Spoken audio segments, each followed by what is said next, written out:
છે। જગદીશભાઈ ખીચડીના એટલા બધા પ્રેમી છે કે ખીચડી માટે એમણે ભેખ લઈ લીધો છે।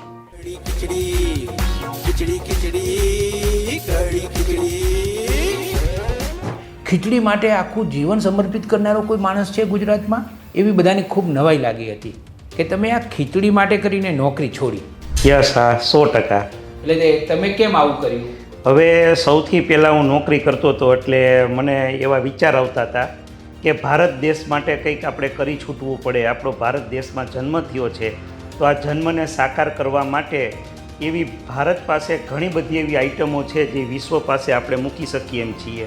દાખલા તરીકે એ લોકોનું ફૂડ જો અહીંયા આવતું હોય બધે અને ધબધબાટી બોલાવતા હોય તો આપણી પાસે ભારત પાસે ઘણી બધી વેરાયટીઓ છે।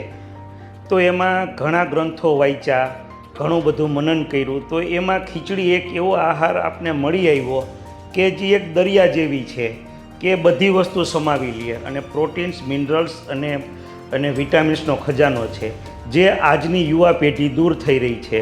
તો એવું વિચાર્યું કે હવે આ ભારતની જે સનાતન વાનગી છે એને એકવાર અમેરિકાના ટાઈમ્સ સ્ક્વેર ઉપર આપણે લહેરાવવી છે અને જોરદાર એનો પ્રચાર પ્રસાર વિશ્વના દેશોને કરાવવો છે। ખીચડી એટલે એવું વિચારે કે મગ દાળ અને ચોખાની ખીચડી, પણ ખરેખર એવું નથી।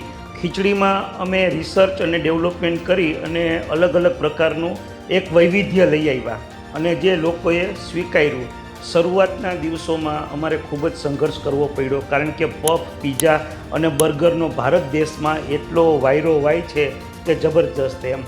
તો એની સામે અમે અત્યારે એક જીક ઝીલવા માટે અત્યારે તૈયાર છીએ કે આ દેશનું પ્રાચીન ફૂડ આ ચાલુ થાય સનાતન એમ, અને પાછો ભારત એક રોગમુક્ત એક બને એવી એક અમારી એક અપેક્ષા છે।